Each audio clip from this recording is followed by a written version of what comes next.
देखो भाई, तो इससे पहले ना मतलब कि मैं जितने भी टॉपिक तुम्हें करा चुका हूँ, मतलब जो भी हमारे पास एडजस्टमेंट थी पहले वो सारे करा चुका हूँ मैं। तो एक बार हल्का सा ना जितनी भी एडजस्टमेंट है वीडियो को थोड़ा सा पॉज करके जितनी पुरानी एडजस्टमेंट है एक बार उसको हल्का सा पढ़ लो, ताकि क्या फ्लो बन जाएगी। हाँ भाई, हमने ये सारी की सारी जो भी एडजस्टमेंट वगैरह वो सारे सारे कर लिए हमने। अब उसके बाद जो हमारे पास एक छोटा सा जो हल्का रिवाइज करा रहा हूँ, वो मैनेजर कमीशन को रिवाइज करवा दे रहा हूँ।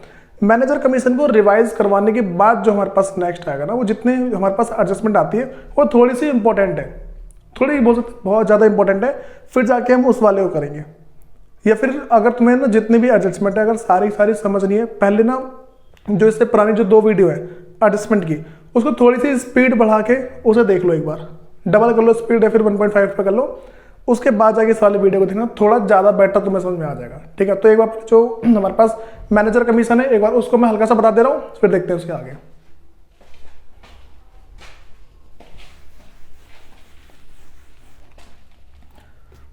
देखो, जो हमारे पास मैनेजर कमीशन था ना,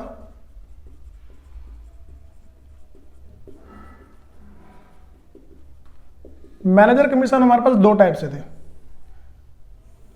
पहला था हमारे पास आफ्टर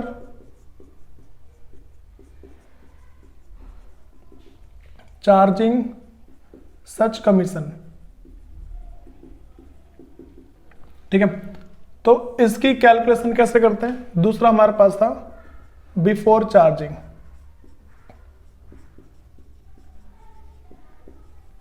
बिफोर चार्जिंग सच कमीशन। सुनो, देखो हमारे पास ना, हम पहले बात करेंगे बिफोर वाले की बात कर लेते हैं, बिफोर वाले के बाद हम क्या जो आफ्टर वाला है उसके बारे में बात करेंगे। देखो कुछ नहीं था हमारे पास, जो भी प्रॉफिट एंड लॉस अकाउंट में से, देखो एक बात ध्यान रखना, मैनेजर कमीशन की कैलकुलेशन हम तभी करते हैं जब हम नेट प्रॉफिट निकाल लेते हैं। जो हमारा प्रॉफिट एंड लॉस अकाउंट के अंदर जब हम नेट प्रॉफिट को पहले कैलकुलेट कर लेते हैं, उसके बाद जाके हम मैनेजर कमीशन में निकालते हैं। तो पहले हम देखते हैं कि बिफोर चार्जिंग सच कमीशन में क्या होता है। जो तुम्हारा नेट प्रॉफिट होगा, जो भी नेट प्रॉफिट होगा तुम्हारे प्रॉफिट एंड लॉस अकाउंट से जो आएगा, उसको पहले तुम कहिए जो रेट ऑफ कमीशन है ना, rate of commission, rate of commission से मल्टीप्लाई करना, इसको डिवाइड कर देना 100 से, ये तुम्हारा बिफोर चार्जिंग सच कमीशन आ जाएगा। और अगर आफ्टर वाले की बात कर दे तो जो मेरे पास नेट प्रॉफिट है, नेट प्रॉफिट और इनटू में जो तुम्हारा रेट ऑफ कमीशन है, रेट ऑफ कमीशन को मल्टीप्लाई करना है, फिर नीचे 100 लिख के उसमें प्लस कर दो भाई तुम्हारा rate of commission, rate of commission. ठीक है, क्या करना है तुम्हें, नॉर्मल सी बात है, अगर आफ्टर चार्जिंग सच कमीशन आ गया तो इस रेट को नीचे ऐड कर देना 100 में, और अगर बिफोर आया तो रेट को ऐड नहीं करना, सिंपल सी बात है। ये हमारे पास था कि ये तो बस मैंने हल्का सा रिवाइज कराने के लिए बता दिया। अब हमारे पास जितनी भी एडजस्टमेंट वगैरह आएंगी वो सारी हम देखते हैं। ठीक है, और अगर हम उसको करना सीख गए तो ये तुम्हारी जो एडजस्टमेंट की लास्ट क्लास है, उसके बाद ना आज देखते हैं, अगर आज एक क्वेश्चन हो सका तो हो जाएगा, वरना फिर देखेंगे क्या क्या चीजें। ये सब ने वैसे नोट डाउन कर ही रखा होगा, तो इसको नोट डाउन करने की जरूरत तो है नहीं।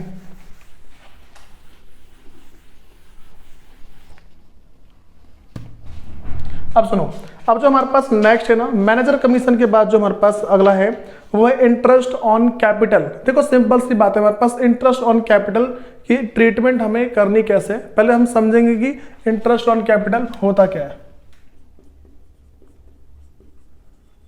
इंटरेस्ट ऑन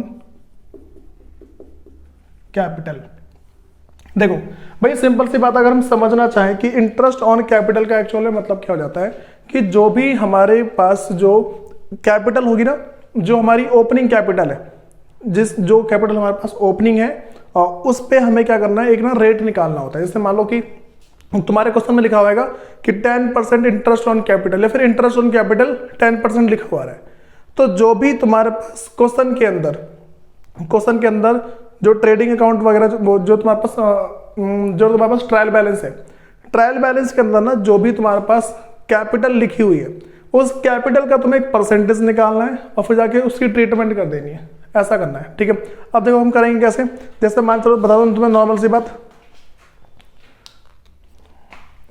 इसकी जो ट्रीटमेंट है 2 जगह होगी। सबसे पहला हम देखेंगे बैलेंस शीट में, बैलेंस शीट के अंदर ना जो तुम्हारे पास कैपिटल लिखा होगा, कैपिटल में ऐड कर देना है तुम्हें, लिख देना इंटरेस्ट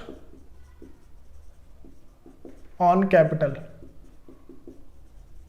और जो दूसरी जगह है वो प्रॉफिट एंड लॉस के साइड में, प्रॉफिट एंड लॉस अकाउंट में, प्रॉफिट एंड लॉस अकाउंट के डेबिट साइड में जाके तुम्हें इसकी एंट्री कर देनी, खत्म, इतना ही है और कुछ नहीं है इसके अंदर। तुम्हें सिंपल से समझना कि अगर कभी भी तुम्हारे पास क्वेश्चन में अगर दे रखा है कि भाई इंटरेस्ट ऑन कैपिटल इज 10%, मान लो कुछ भी रेट आ सकता है, वैसे तो मैं मान लो 10% लेके चल रहा हूँ, तो जो भी तुम्हारे पास ट्रायल बैलेंस है, फिर जो स्टार्टिंग में जो क्वेश्चन लिखा है ना, क्वेश्चन में तुम पढ़ना एक बार, क्वेश्चन के अंदर ना तुम्हें एक सिंपल सी बात दिख जाएगी, और वो होगी तुम्हारे पास क्या कि कैपिटल लिखी होगी, कैपिटल का परसेंटेज निकाल लेना और सॉल्व कर देना, तुम्हारा खत्म, इतना ही है। उसके बाद जो अगर नेक्स्ट बात कर दूं मैं, हमारे पास है goods distributed as a sample, goods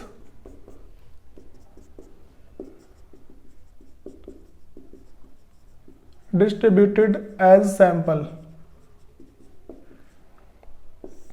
सुनो, अगर मैं ऐसे बात कर दूं कि हमारे पास ना जो अगर गुड्स को हम बांट रहे हैं सैंपल के तौर पे, मतलब कि ऐसा होता है, पहले हम समझते हैं कि गुड्स डिस्ट्रीब्यूटेड एज सैंपल का मतलब क्या होता है। जो बड़ी बड़ी कंपनियां होती है ना, वो क्या करती हैं अपने प्रोडक्ट को, जो भी जैसे मान के चलो कि बड़ी सी जूस की कंपनी है, तो वो क्या करती है अपने मतलब जैसे मान लो उनके इतने बड़े बड़े डब्बे, इतने बड़े बड़े डब्बे हैं उनके, तो वो क्या करते हैं कि ना जब भी अगर उनको अपना सामान बेचना है तो पहले लोगों को टेस्ट करवाते हैं, ठीक है। तो इतने छोटे छोटे डब्बे बना लेते हैं वो, और इस छोटे से डब्बे को मार्केट में क्या एज ए फ्री सैंपल बांटते हैं। जैसे मान लो तुम किसी भी ना मॉल में घूमने जाना, तो लिफ्ट के आसपास देखोगे कि ना इतने छोटे छोटे डब्बे ना फ्री में दे रहे होते हैं कि भाई चेक करो कि जूस कैसा है, उसके बाद तुम लेने के लिए जाओगे। तो जब भी सामान को एज अ फ्री सैंपल बांटा जाता है ना, उसी को हम क्या बोलते हैं, goods distributed as a free sample. और एक टाइप का ना एडवर्टीजमेंट होता है, ठीक है। हमारे पास का ये एक टाइप का एडवर्टीजमेंट है, मतलब कि मान लो हमने एक विज्ञापन कर रहे होते हैं, तो हम इसकी एंट्री दो तरीके से कर सकते हैं, या तो हम लिख देंगे गुड्स डिस्ट्रीब्यूटेड एज सैंपल, या फिर एडवर्टीजमेंट एक्सपेंस, दोनों में से कुछ भी कर सकते हैं, ठीक है। तो देखो हमारे पास गुड्स डिस्ट्रीब्यूटेड एज सैंपल की इसके जो हमारे पास ना जो इसकी एंट्री करेंगे दो जगह होगी। सबसे पहले जो ट्रेडिंग अकाउंट है, जो हमारे पास ट्रेडिंग अकाउंट है, ट्रेडिंग अकाउंट के जो तुम्हारे पास डेबिट साइड में देखो, जो तुम्हारा ट्रेडिंग अकाउंट का जो डेबिट साइड है ना, डेबिट साइड में तुम देखोगे परचेस लिखा हुआ है, परचेस में से लेस कर देना, यहां पर लिख देना गुड्स डिस्ट्रीब्यूटेड एज सैंपल, या फिर फ्री सैंपल बोलते हैं, ठीक है, ये लिख दोगे। अगर तुम्हें ये नहीं करना, परचेस में से अगर तुम्हें माइनस नहीं करना, मान लो किसी भी कारण से तुम इसको माइनस नहीं कर पाए, तो तुम्हें क्या करना है, इसके सिंपल सा देखो, या तो ये कर देना, या तो तुम ये एंट्री पास कर देना, मतलब कि ये ट्रीटमेंट कर देना, या फिर इसके बदले तुम इसके क्रेडिट साइड में, जो इसका क्रेडिट साइड है उसमें जाके नॉर्मल से एंट्री पास कर देना, by goods distributed as a sample, ठीक है।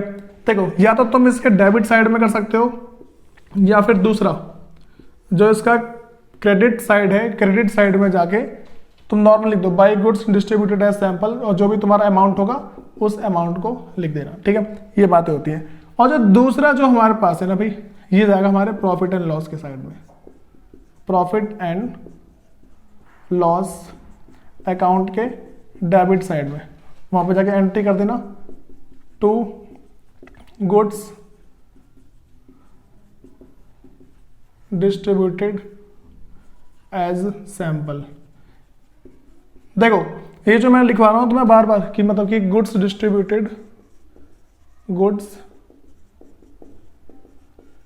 डिस्ट्रीब्यूटेड एज सैंपल,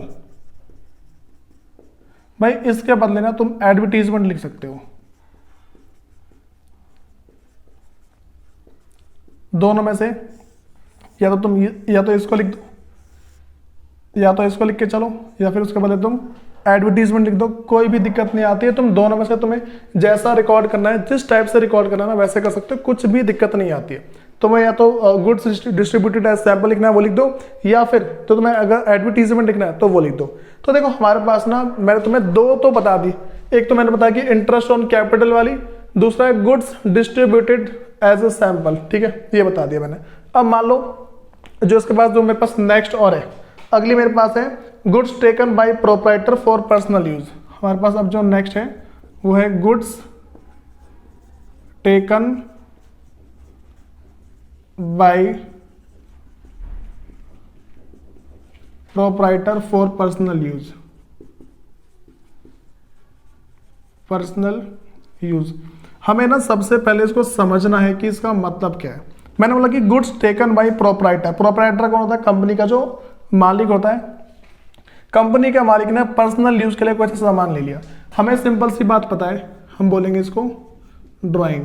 कभी भी अगर प्रोप्राइटर किसी भी सामान को अपने पर्सनल यूज के लिए लेता है, हम उसको क्या मान लेते हैं? हम उसको सिंपल सा बोलते हैं भाई ये ड्राइंग है, ठीक है। तो मैं सिंपल सी बात बताओगी कि ड्राइंग की ना पहली ट्रीटमेंट होती है कैपिटल में से माइनस कर दो। पहली बात हम यही देखते हैं, ड्राइंग को क्या देखते हैं? कैपिटल में से माइनस कर दो। तो देखो इसकी पहली ट्रीटमेंट क्या होगी? जो मेरे पास बैलेंस शीट है, बैलेंस शीट में सबसे पहले जो हमारा लायबिलिटी साइड है, बैलेंस शीट के लायबिलिटी साइड में जाओ। लायबिलिटी साइड में जाने के बाद ना तुम देखोगे वहां पे कैपिटल, कैपिटल में से तुम कर दोगे इसको माइनस, ठीक है। बैलेंस शीट की जो लायबिलिटी साइड है उसमें कैपिटल में से तुम क्या माइनस कर दोगे? उसमें लिख दोगे ड्राइंग। पहला ये लिख दिया। दूसरा, दूसरी जगह कहां पे फर्क पड़ेगा इसका? जो तुम्हारा ट्रेडिंग अकाउंट है,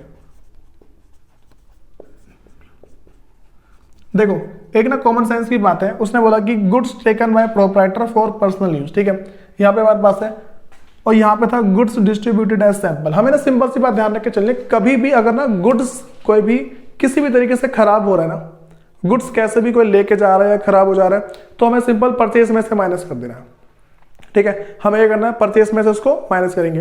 अगर हम परचेज में से माइनस नहीं करना चाहते तो हम उसके अपोजिट साइड में लिख देंगे। जैसे मान के चलो कि ट्रेडिंग अकाउंट है, ट्रेडिंग अकाउंट में मान लो, देखो मेरे पास ऐसा होता है ट्रेडिंग अकाउंट, ये है, मान लो ये है, यहां मेरे पास परचेज लिखा हुआ है, परचेज है। अब इसमें से क्या है कि या तो मैं माइनस कर दूं, जो चीज इधर माइनस होती है अगर तुम इस चीज को इस साइड लिख दो ना तो भी चल जाता है। परचेज है यहाँ पे, उसमें से या तो माइनस कर दो या फिर इसके अपोजिट साइड में लिख दो। देखो जैसे मेरे पास क्या है कि यहाँ पे था ये, मैंने बताया कि या तो डेबिट, जो मेरे पास डेबिट साइड है, डेबिट साइड में जो परचेस लिखा होता है उसमें से लेस कर दो, गुड्स डिस्ट्रीब्यूटेड एज सैंपल। अगर तुम ये नहीं करना चाहते ना तो क्या कर दो, इसके क्रेडिट साइड में जाकर लिख दो by goods distributed as sample, ये कर सकते हो। दूसरी बात अगर मैं बताना चाहूं तो देखो, अब मैं इसमें बोल दूं तुम्हें, मेरे पास जो ड्राइंग है, ड्राइंग के अंदर क्या हुआ? सामान लेके गया है। ड्राइंग में क्या हुआ? सामान लेके गया। जो ऑनर है वो क्या सामान लेके चला गया। या तो मैं यहां पे लिख दूंगा ड्राइंग, या तो यहां पे ड्राइंग लिख के माइनस कर दूंगा, जो आएगा मैं उसको या लिखूंगा, वरना मैं यहां पे सिंपल सा लिख दूंगा by goods taken by proprietor for personal use. या तो ऐसा लिख दूंगा या फिर मैं दूसरा लिख दूंगा बाय ड्राइंग, ठीक है भाई। या तो मैं इसको लिख दूंगा या फिर इसको, दोनों में से कोई सा एक लिख दूंगा। ये हमें सिंपल सी बात समझनी है। तो क्या करूंगा मैं, जो मेरा ट्रेडिंग अकाउंट है, ट्रेडिंग अकाउंट के मैं सिंपल सा बता दे रहा हूं कि तुम क्या कर दो, इसको इसके क्रेडिट साइड में लिख दो। जो इसका क्रेडिट साइड है, क्रेडिट साइड में जाके लिख दो, और क्रेडिट साइड में किस नाम से लिखोगे? या लिख दो simple by drawing, by drawing लिख दो, तुम्हारा ये भी सॉल्व हो जाएगा। तो अभी तक ना मैं तुम्हें देखो 1 2 3 ये 3 बताइए। अभी देखो जो तुम्हारे पास ये जो है आज ना इस क्लास के अंदर जितने भी तुम्हारे एडजस्टमेंट है सारे के सारे निपट जाएंगे, सारे तुम्हारे एडजस्टमेंट आज कंप्लीट हो जाएगी। उसके बाद ना जो भी हमारे नेक्स्ट क्लास होती है, ऑनलाइन हो या फिर हमारे पास क्या कि ऑफलाइन हो, उसके अंदर क्या होगा कि हम जो है ना मतलब कि जो भी इसके क्वेश्चंस वगैरह वो सारे ट्राई करेंगे। और क्वेश्चंस मैं तभी स्टार्ट कराऊंगा जब तुम्हें सारी की सारी एडजस्टमेंट याद होगी। मैं क्लास में पूछ लूंगा कि भाई तुम्हें ये बताओ इसकी ट्रीटमेंट क्या होगी। मैं नॉर्मल पूछूंगा, ध्यान रखना, मैंने कोई सा पूछ लेना है कि बताओ इसकी ट्रीटमेंट क्या करूंगा मैं, इसकी ट्रीटमेंट क्या करूंगा। अगर तुम नहीं बता पाते हो तो तुम्हें दिक्कत आएगी, देख लेना उस टाइम। भाई नेक्स्ट जो हमारे पास है वह है goods distributed among staff as staff welfare. भाई देखो अब ना हम अगली बात करते हैं। हमारे पास क्या है कि स्टाफ के वेलफेयर के लिए हमने क्या किया, उनको सामान दे दिया। जैसे मान के चलो कि एक ना शूज़ की कंपनी है, फिर मान लो ऐसा है कि हमारी जो शूज़ की कंपनी है, हमने अपने एम्प्लॉय को एक एक शूज़ दे दिए ताकि उनको ज़्यादा चोट वगैरह ना लगे। ठंड के मौसम में हम उनको एक एक जूते जो है दे दिए ताकि उनको चोट ना लगे। मतलब स्टाफ के वेलफेयर के लिए, उनके भलाई के लिए अगर हम उसको कोई सा सामान दे देते हैं ना, उसी को बोलते हैं भाई कि स्टाफ वेलफेयर बोलते हैं। तो हमारे पास जो नेक्स्ट है वो है goods distributed amongst staff as a staff welfare. तो हमारे पास जो नेक्स्ट है गुड्स डिस्ट्रीब्यूटेड अमंग्स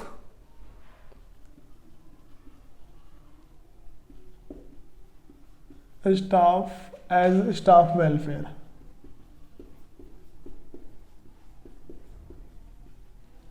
ये हमारे पास goods distributed among staff as a staff welfare, ये हमारे पास है। देखो इसमें हम सबसे पहले क्या देखेंगे, एक बात हमें नोटिस करनी है कि हमारा गुड्स तो गया है।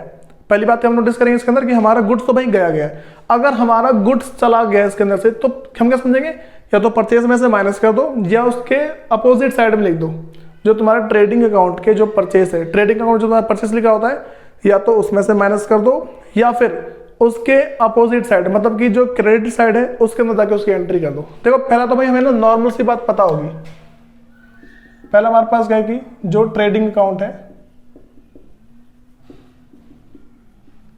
ट्रेडिंग अकाउंट के जो तुम्हारा ट्रेडिंग अकाउंट है, ट्रेडिंग अकाउंट के तुम या तो डेबिट साइड में चले जाओ, डेबिट साइड में जाओगे तो परचेज में से इसमें से लेस करके माइनस कर दो, लिख दो स्टाफ वेलफेयर, या तो ये कर दो या फिर उसके क्रेडिट साइड में ना जाके एंट्री कर दो। इन दोनों में से कुछ एक करना है, दोनों में से कुछ एक करना है। या तो डेबिट साइड पे जाओ, उसमें जो तुम्हारा परचेस लिखा हुआ है परचेस में से माइनस कर दो स्टाफ वेलफेयर, या फिर दूसरा इसके क्रेडिट साइड में चले जाओ, ट्रेडिंग अकाउंट के क्रेडिट साइड में चले जाओ, वहां पर लिख दो bye staff welfare.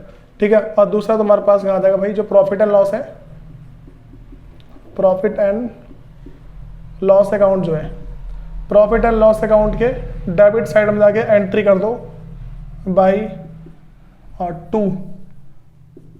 To staff welfare. ठीक है, ये हमारे पास हो गया। उसके बाद जो नेक्स्ट हमारे पास एडजस्टमेंट है, भाई देखो तुम्हें सारी की सारी एडजस्टमेंट ना ऑलमोस्ट याद ही करनी पड़ेगी। अगर तुम एडजस्टमेंट याद नहीं कर पाते थोड़ी दिक्कत तो देखो आएगी, क्योंकि भाई आज मतलब ये मान लो अगर तुमने एडजस्टमेंट कर ली, इसके बाद तो कुछ कुछ जो हमारे पास एडजस्टमेंट है हम उसी को रिवाइज करेंगे। जो थोड़े जिसमें डिफिकल्टीज आती है ना वो बातें देखी जाएंगी और कुछ नहीं होगा। हमारे पास अगला जो है और मेरे हिसाब से लास्ट वाला भी है ये, इसके बाद और कोई सी एडजस्टमेंट हमारे पास बाकी नहीं रह गई है। फिर तो जीएसटी वगैरह की बात करेंगे, वैसे करवा चुका हूँ GST.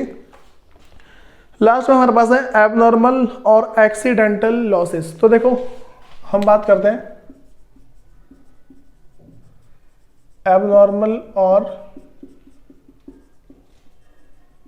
Accidental losses.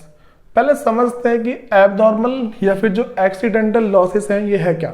Abnormal loss हमारे पास देखो पहले समझो लॉस दो टाइप से होते हैं, एक होता है हमारे पास नॉर्मल लॉस, दूसरा है एबनॉर्मल लॉस। ठीक है, मैं तुम्हें कुछ एग्जांपल देना चाहता हूं। मान के चलो पहले मैं तुम्हें नॉर्मल लॉस के बारे में बताता हूं होता क्या है।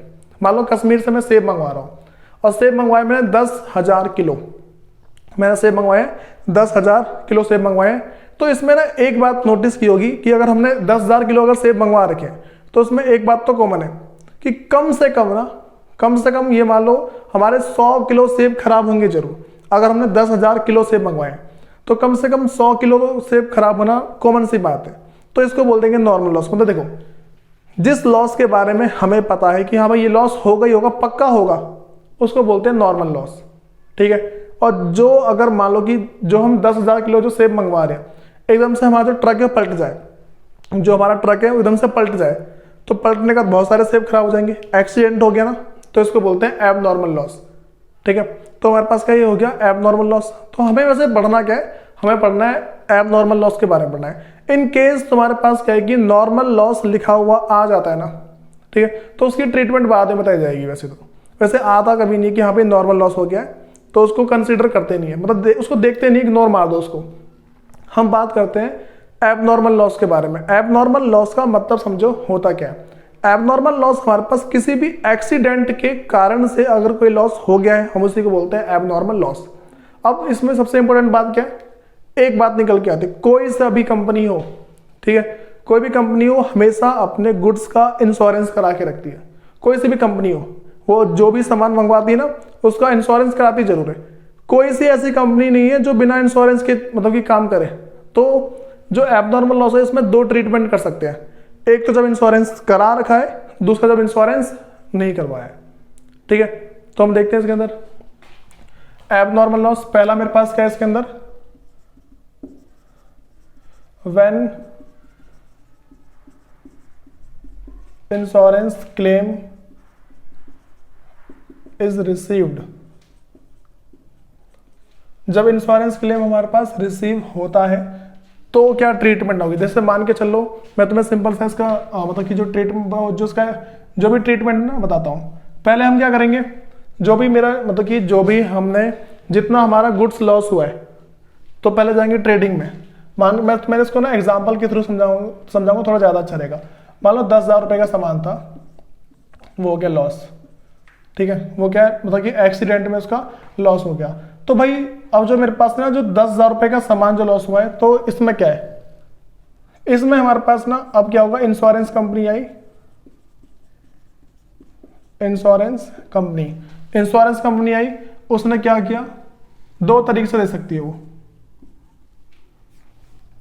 या तो पूरे के पूरे 10,000 रुपए दे दे, या दूसरा मान लो 8,000 रुपए दे रही हो। मेरा लॉस हुआ है 10,000 रुपए का, या तो पूरे के पूरे 10,000 रुपए दे दे या फिर 8,000 रुपए दे दे। ठीक है, तो ट्रीटमेंट कर सकते हैं। वैसे तीसरी भी हो सकती है, वैसे होती नहीं है वो, मतलब कि ज्यादा दे दे ऐसा नहीं होता कभी भी। हमारा जो होता है ना, अगर 10,000 का इंश्योरेंस है तो या तो 10,000 देगी या उससे कम देती है, ज्यादातर कम ही मिलते हैं। ठीक है, तो सुनो 10,000 रुपए का सामान था, वो लॉस हो गया। इंश्योरेंस कंपनी ने दो केस दे दिए मैं तुम्हें। ठीक है, इंश्योरेंस कंपनी ने जो पैसे दिए, एक जगह दिए उसने 10,000 रुपए, एक जगह दिए उसने 8,000 रुपए। भाई इस साइड का जो है ना, इस साइड वाला वीडियो पॉज करो, तुरंत वीडियो पॉज करो, नोट डाउन कर लो जल्दी। देखो भाई, मुझे लग रहा है तुम सबने वीडियो पॉज करके नोट डाउन कर लिया होगा।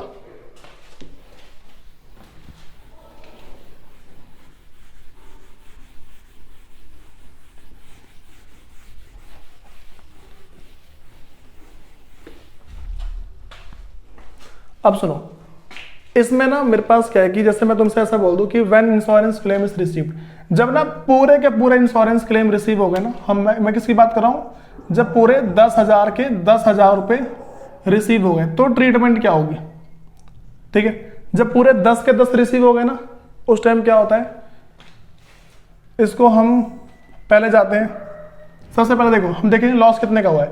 पहले जाएंगे हम ट्रेडिंग में, जो ट्रेडिंग अकाउंट है, ट्रेडिंग अकाउंट में जाओ, जो तुम्हारा परचेज है, परचेज में से लेस करके माइनस कर दो, लिख दो abnormal loss, abnormal loss minus कर दो, ये आ जाएगा। दूसरा तुम जाओगे 10,000 रुपए है ना, इस 10,000 रुपए को लेके जाओ तुम बैलेंस शीट में, बैलेंस शीट में। भाई एक बात ध्यान रख के चलना, जो इंश्योरेंस कंपनी है वो तुम्हें तुरंत पैसे नहीं दे देती। इंश्योरेंस कंपनी जो है वो तुम्हें तुरंत पैसे नहीं देगी, वो कुछ टाइम के बाद देती है। पहले तुम्हारा डेटर बन जाती है वो।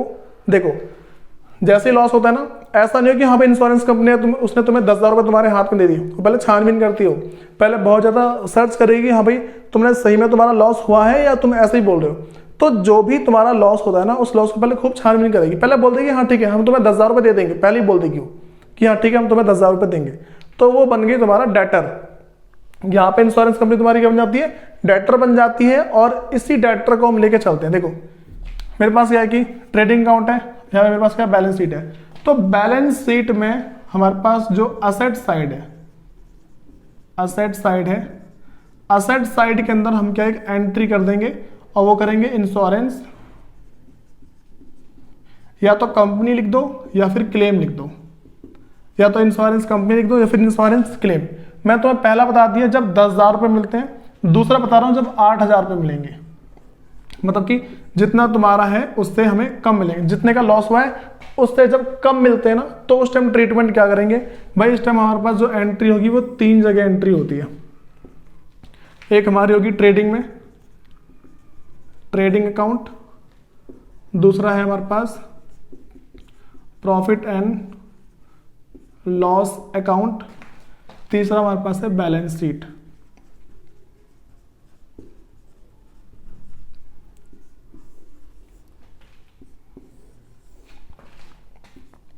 अब सुनो, सबसे पहले तुम्हारा लॉस कितने का, 10,000 का लॉस हुआ था, तुम्हारा लॉस हुआ है 10,000 रुपए का। तो पहले जाओ ट्रेडिंग में, ट्रेडिंग अकाउंट के अंदर, और ट्रेडिंग में जो तुम्हारे पास परचेज दिख जाएगा ना, परचेज में से जाके लेस कर दो रिटर्न, और परचेज में जाएगा तो abnormal loss, abnormal loss, abnormal loss के नाम से तुम जाके इसको क्या है कि माइनस कर दो। दूसरा जो तुम्हारा प्रॉफिट एंड लॉस है, देखो 10,000 का लॉस था, 10,000 का लॉस था, 10,000 के लॉस में से 8,000 रुपये मिल गए, तो तुम्हारा एक्चुअल लॉस कितने का हुआ, 2,000 रुपये का। 10,000 का हमारे पास क्या है कि लॉस हुआ था, उसमें से 8,000 रुपये इंश्योरेंस कंपनी देने को तैयार है। हमारा एक्चुअल लॉस कितने का है, 2,000 का। जो एक्चुअल लॉस होता है उसको प्रॉफिट एंड लॉस के जो तुम्हारा डेबिट साइड है, जो तुम्हारा डेबिट साइड है, डेबिट साइड में जाके इसकी एंट्री कर दो और वहां पे लिख देना टू एबनॉर्मल लॉस। ठीक है, ये हो गया। उसके बाद देखो तुम्हें रुपए कितने मिल रहे हैं, इंश्योरेंस कंपनी तुम्हारे कितने का डेटर बन रही है, इंश्योरेंस कंपनी तुम्हारे जितने का डेटर बन रही है उतना तुम क्या बैलेंस शीट में जाके रिकॉर्ड कर दो। यहां पे लिख दोगे इसके असेट साइड में, जो असेट साइड है, असेट साइड में जाके क्या करना है तुम्हें, नॉर्मल सा लिख देना है यहां पे इंश्योरेंस,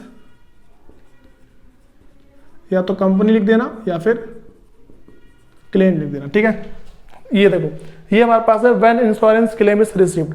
जब इंश्योरेंस क्लेम हमारा रिसीव होता है, दो तरीके से हो सकता है इंश्योरेंस क्लेम रिसीव, एक तो जितना लॉस हुआ है उतना हो सकता है, दूसरा उससे कम हो सकता है। मैं तुम्हें दोनों की ट्रीटमेंट बता दी। देखो भाई इसको ना इंपॉर्टेंट मान सकते हो तुम, ठीक ठाक से इंपॉर्टेंट मान सकते हो इसको। मैंने पहला बताया when insurance claim is received. अब दूसरे की बात करते हैं जब इंश्योरेंस क्लेम रिसीव नहीं होता, मतलब कि हमने इंश्योरेंस करवाए नहीं रखा है। दूसरा हमारे पास है when insurance claim is not received. ठीक है, तो हमारे पास क्या है कि जब इंश्योरेंस कंपनी ना क्या है कि जैसे मान लो कि जब इंश्योरेंस कंपनी जो है क्लेम रिसीव, जैसे मान लो हमने अपना इंश्योरेंस जब करवा नहीं रखा है, जब हमने अपने गुड्स का इंश्योरेंस नहीं करवा रखा है ना, उस केस में क्या होता है, जब हमने अपना इंश्योरेंस मतलब कि जो हम सामान जिसमें डील कर रहे हैं, अगर हमने उसका इंश्योरेंस नहीं करवा रखा है, सिंपल से एक ही बात निकल के आएगी भाई। देखो क्या क्या ट्रीटमेंट है उसकी बताता हूं मैं तुम्हें। जैसे मान लो जो पहली जो तुम्हारे पास एंट्री होगी ना, मतलब कि जो पहली जो ट्रीटमेंट है वो जाओगे ट्रेडिंग के अंदर ही जाओगे। जो तुम्हारा ट्रेडिंग अकाउंट है, ट्रेडिंग अकाउंट के अंदर जो तुम्हारे पास परचेज लिखा हुआ है, परचेज में से लेस कर दो एबनॉर्मल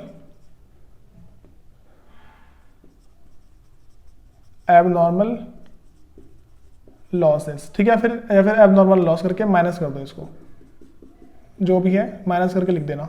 दूसरी बात, जो हमारा प्रॉफिट एंड लॉस अकाउंट है, प्रॉफिट एंड लॉस अकाउंट। अच्छा, हम पूरे 10,000 की बात करके चल रहे हैं। ये जो अमाउंट है 10,000 की बात कर रहे हैं, जितने का लॉस हुआ है हम वो सारा का सारा क्या रिकॉर्ड करेंगे, पहले ट्रेडिंग अकाउंट के अंदर रिकॉर्ड करेंगे। दूसरा हमारे पास है जो प्रॉफिट एंड लॉस अकाउंट है, प्रॉफिट एंड लॉस अकाउंट के डेबिट साइड में, जो प्रॉफिट एंड लॉस है उसके डेबिट साइड में जाके तुम एक एंट्री पास करोगे और वो क्या लिखोगे, लिख दो ना यहाँ पे टू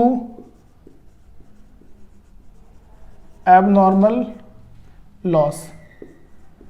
टू एबनॉर्मल लॉस। ठीक है, देखो भाई ये हमारे पास है जितने बता दी मैंने, जितने भी मैं तुम्हें एडजस्टमेंट बता चुका हूँ, ये सारे की सारी एडजस्टमेंट तुम्हें अच्छे ढंग से आनी चाहिए। अगर तुम किसी एक में भी अटकते हो तो समझो तुम्हारे फाइनल अकाउंट का क्वेश्चन यूं छूट जाएगा और तुम्हारी बैलेंस शीट तो फिर मैच होने से रही। ठीक है, अभी जितना बता देना ये सारा का सारा स्पीड में नोट डाउन कर लो। ठीक है, उसके बाद जाके देखते हैं कि भाई हमारे पास ना अब ना कुछ कुछ जो बहुत ज्यादा इंपॉर्टेंट है ना, हम उसकी बात करेंगे। मतलब कि बिना उसके तो तुम किसी क्वेश्चन को अटेम्प्ट कर ही नहीं पाओगे। अगर उसका तुम्हें कंसेप्ट नहीं आया ना तो समझो तो फिर तो भाई गए। पर जितना मैंने बताया इन सबको नोट डाउन कर लो। ठीक है, फिर जाके देखते हैं, करो उसका नोट डाउन एक बार।